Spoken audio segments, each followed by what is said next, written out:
to Breed All About Us Live. I'm Yvonne, and as you can see, Catherine is not here with us this week. Last week was my week on vacation, and this week is Catherine's week on vacation. But we have a very, very special guest today, and it's not a four-legged guest like usual. It's a two-legged guest who spends a lot of time with four-legged people or dogs. So this is Dr. Adriana Sagrera, and this is Catherine's mom. She is a veterinarian at Natural Pet Care in Metairie. And we are very excited to have Dr. Sagrera with us today. Thank you. Dr. Sagrera actually helped Catherine and I a lot with our book, Breed All About Us, and I'll show you the book for those of you who are joining in for the first time. This is the book that Catherine and I published last year. Here is, this is one of the books that's misprinted, but anyway, it's beautiful artwork in there, and Catherine did all the artwork, and I did all the writing, and Dr. Sagrera sat with us afterwards to talk about each dog and check the veracity of everything that I wrote, because we wanted to make sure that we didn't put anything in there that wasn't good to be printed. So today we are going to talk to Dr. Sagrera about different aspects of getting a dog, adopting a dog, and then owning a dog that people might not think about when they are getting ready to adopt or buy a dog. So the first thing I wanted to ask you was, when people are looking to buy a dog, what are some of the things, or adopt a dog, rescue a dog, what are some of the things that they need to consider? Well, one of the first is size. Okay. Consider what size dog they want, and that depends on how much space they have in their household, how much space they have in their yard, whether or not they're going to be able to walk a bigger dog regularly to get it enough exercise, especially if they have a small yard. Whether or not they have small children that would be able to handle a big dog, because big dogs can really overpower small children and frighten them and make them afraid of dogs. Right. Are these some of the issues you see when people come into the vet clinic that they may not have thought things out ahead of time? Right, because you see really cute little puppies and you go and adopt or buy a cute little puppy and you don't realize what size it's going to be when it grows up. And right. People tend to dump their dogs because they don't understand how big the dogs are going to be. Right. When they. All right, so everybody write that down. Size is the first thing. So what's the next thing we should think about? Well, the next thing is the type of hair coat, because some people can't tolerate a lot of dog hair in the house. And so, unless you have a robot vacuum or somebody who comes behind with a Swiffer all the time, sometimes hair's hard to control. Right, right. You might want that adorable little Aussie or that adorable little Border Collie, not realizing how much they're shed. Right, Even Chihuahuas shed a ton. Yes. So I have two shedders, you know that. Yeah. I have a Beagle and a Terrier mix, and we have a lot of hair in this house. Believe it or not, my Coonhound sheds the least. Oh, wow. She sheds the least of any of my dogs, and Italian Greyhound's second, and then the other two are fluffy, and they shed all the time. Yes, you guys have met Lexi, and no, you have only met one of them, so I won't even say the other one, but you've met Lexi.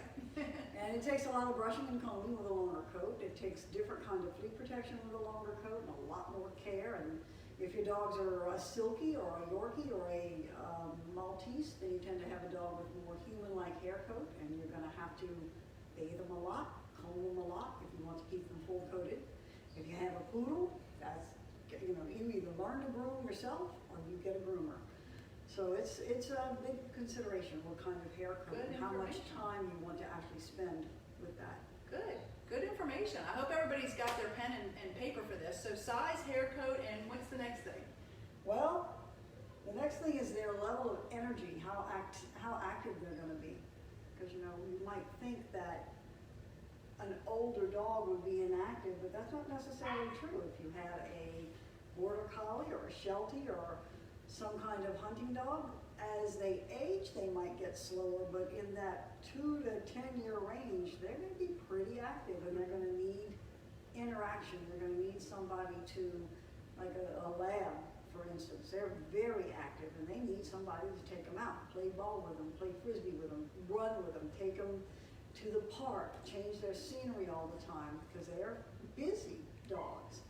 And so you need to decide, well, do I want a little Shih Tzu, which is going to be happy in the house and run around and play and cuddle, or do I want a dog like a rat terrier, same size dog, super active. You're going to need to be able to take it bike riding and take it walking with you and take it on car rides and go all kinds of places and do all kinds of things with it.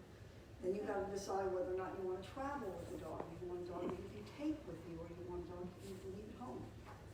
All good considerations. It takes a lot of thought and planning, or should be.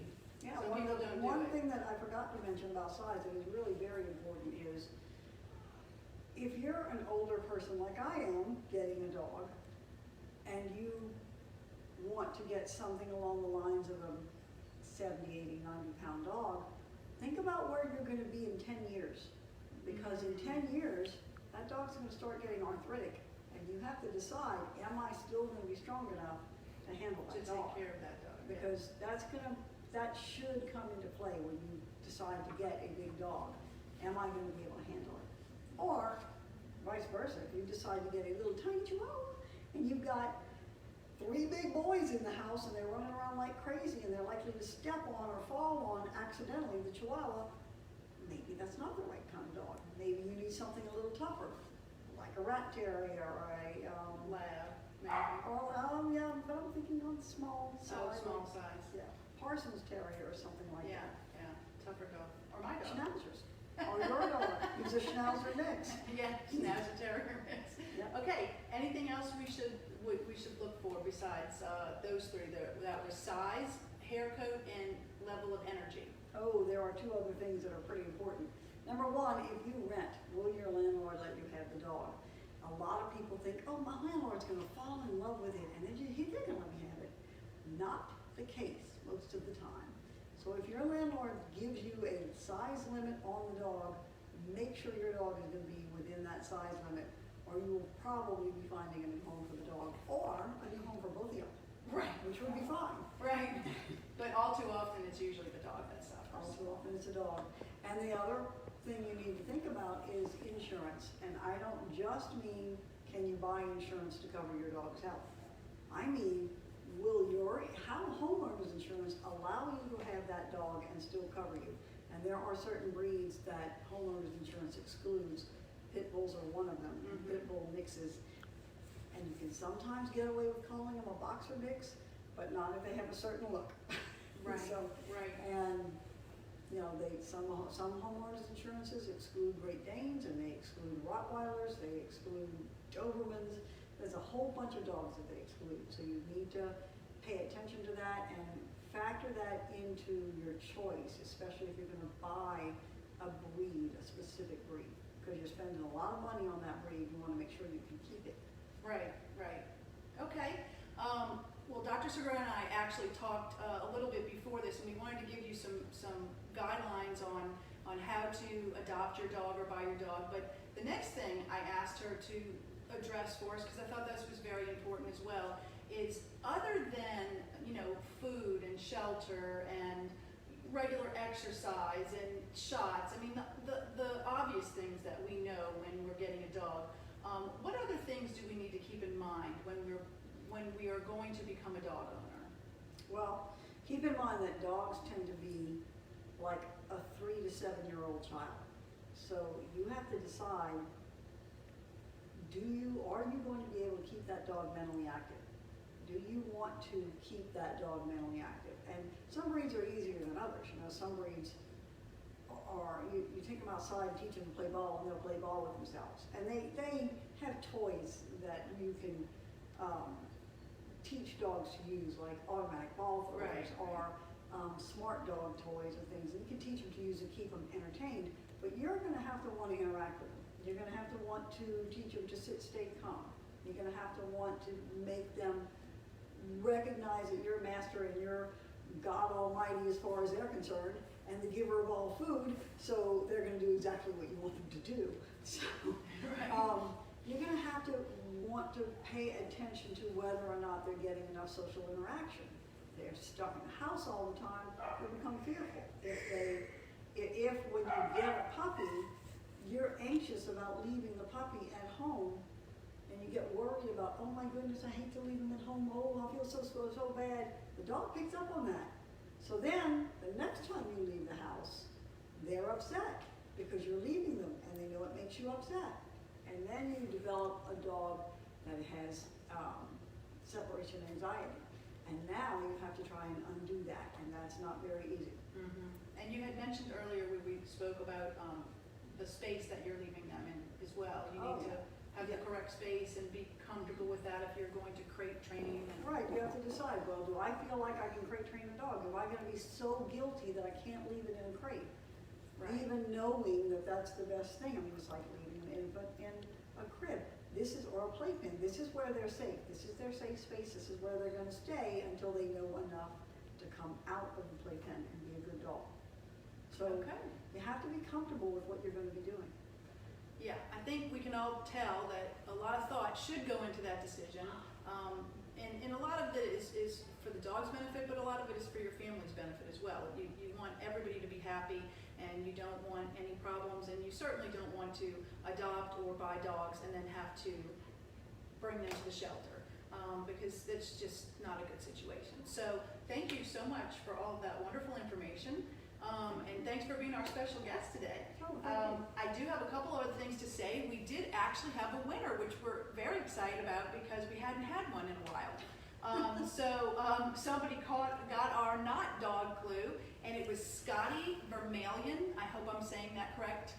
But Scotty, congratulations. You guessed Catherine's mom. She didn't know your name, but she guessed Catherine's mom, and that's correct. So, and if you could message Catherine and give us your address, and we can send you your prize.